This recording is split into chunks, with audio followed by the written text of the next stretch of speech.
Hey everyone, thank you for joining me as I break down the good and the bad of Netflix's new zombie series, All of Us Are Dead. Is it going to continue the great trend of Korean dramas like Kingdom, Squid Game, and Hellbound, or is it dead on arrival? Let's talk about it.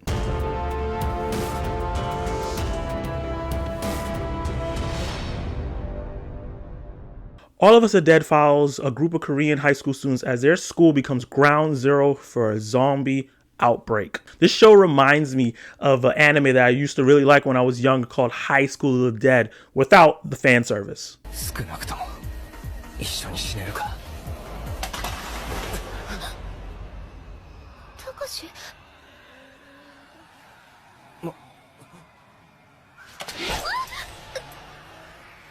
そうか。ごめん。平野、それで撃てる。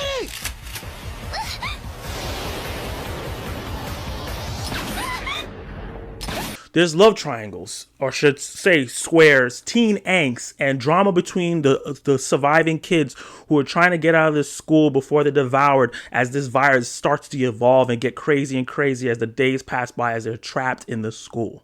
The big difference between this show and High School of Dead and other shows like that and other movies where it's just showing the chaos of zombie violence is that this show tackles different societal themes about humanity and how we treat one another, which I thought was really interesting. So I'm going to jump into what I really liked about the show. I'm going to start with the good. All the great zombie tropes are here.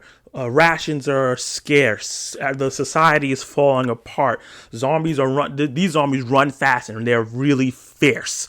And the different types of characters that you will see in zombie content, the reluctant leader, the brute, the one that's not the leader but kind of does all the work, kind of like a Daryl from Walking Dead in this show. They have all those different tropes while also having the tropes for the antagonist. And usually in these zombie movies and shows, they usually pick one or two tropes like the coward or the selfish one or the bully or the reckless one.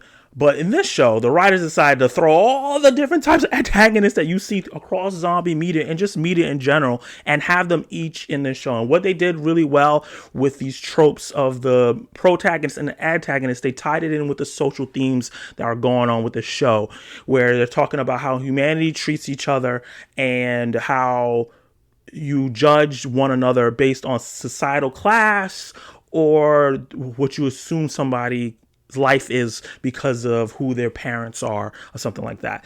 But those themes are not in your face. That's not the main thing, but it's definitely there to bring a little depth to the show instead of it just being about people surviving zombies and just gore and violence. And they use all the tropes very well. They don't turn any of them on the head or reinvent any of them, but they execute them very well where they don't feel super shallow. Each character has some emotional trauma or maybe just some depth to why they want to survive and how they want to go about surviving, and they each feel like children. These are high school students, a lot of them being like 17, 18, becoming young adults, but not really knowing what the real world feels like. And since this is set in Korea, it feels a bit different from how American horror zombie shows and movies are done. A lot of times it's individuality, the best man for yourself. You protect your family or maybe that one person that you saved along the way. And if somebody else in your group dies, that's whatever, as long as we survive. But there's really a communal feeling here. They have a feeling of like, if we all go or no one goes. And that happens a tons of times in this show, and it felt very refreshing. And among all those tropes, there are very likable characters in here. I'm going to say that the show started off while showing, like, building all the relationships between each character, showing you how simple their life is, some of the little aspects of their character and how they interact in the beginning, so you can kind of see who each character is.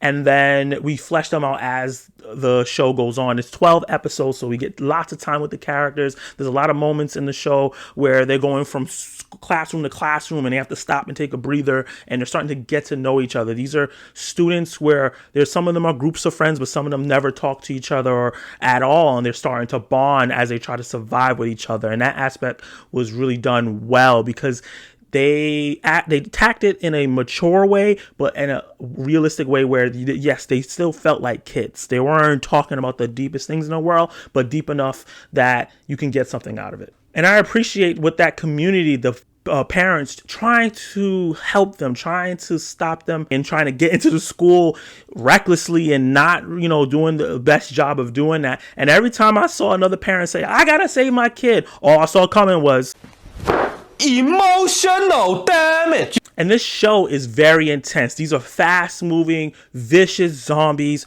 who will not stop until they bite your flesh or bite these students' flesh. But what was refreshing and surprised me in this show is the ingenuity of each character and how a lot of them came up with different ways to deal with the zombies and getting away from them or killing some of them.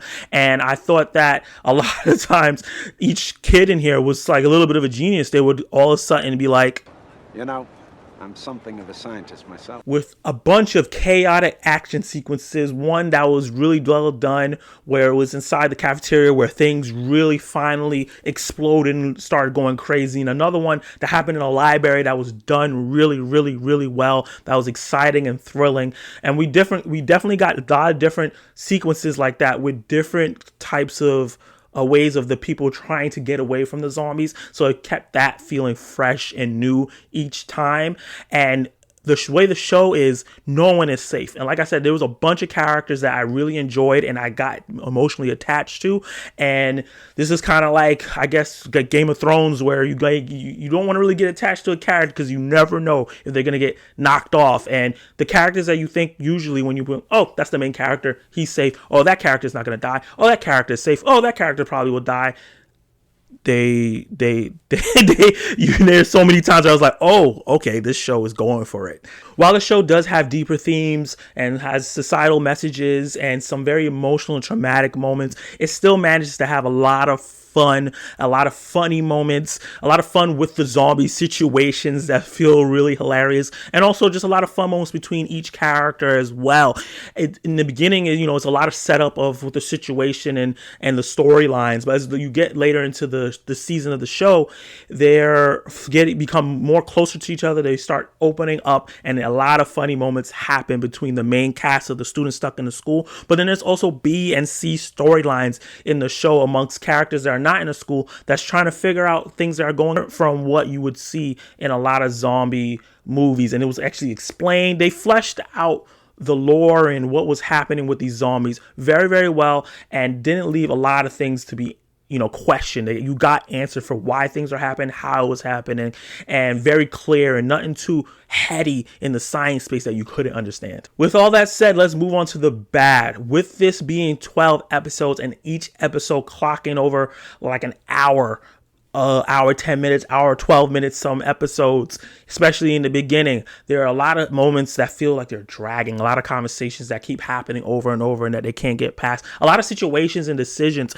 being repeated in those first couple episodes that can make you feel like it's dragging a bit and it's not going anywhere. My recommendation is you just push through those moments. It frustrated me a little bit. There was some B and C storylines that I felt like that didn't need to be in the show. If you took them out, it wouldn't change the plot at all, but they put it in there for like comedic relief, and even just certain moments with characters that are important, having and interacting with random characters that I thought that was not needed. But overall, it didn't deter me from enjoying the show for the most part. I just felt like, okay, we're seeing this. I just want to get back to the main plot, and I still were entertained by those moments anyway. However, there are moments that dumbfounded me and made me so frustrated to the point where I was screaming at the screen. I just move like somebody in a movie theater who's screaming at a character and knowing that they can't hear them anyway, but so frustrated by the decision. Some real old school scary movie decisions and characters not making decisions that just make sense. Just watching a zombie eat another person instead of running, knowing that if they see you or hear you where you're going, they're going to follow, and just indecisiveness, and what you need to do. I understand that they were kids, but some of the decisions just didn't make any sense, and it was frustrating to watch sometimes, especially in the beginning part. As the show progressed, they became more decisive, became more capable, but in the beginning, I had to rub my temple a little bit watching some of the moments. Let's talk about my verdict. So does All of Us Are Dead keep up with the great shows like Kingdom, Squid Game, and a good show like Hellbound? I think it does. It's not dead on arrival. I think that this is a quality watch, especially if you're a fan of zombie content and drama and Korean dramas. I think there's enough here, especially with the little deeper themes, and it's not that shallow. The lovable characters and the storyline gets better as you go. There's a lot of gore. There's a lot of great action and set pieces in there, and some humor as well as the story progresses. You just got to push through that, beginning part where it gets frustrating with how long some of the episodes are and some of the mundane, repetitive decisions that have to be made.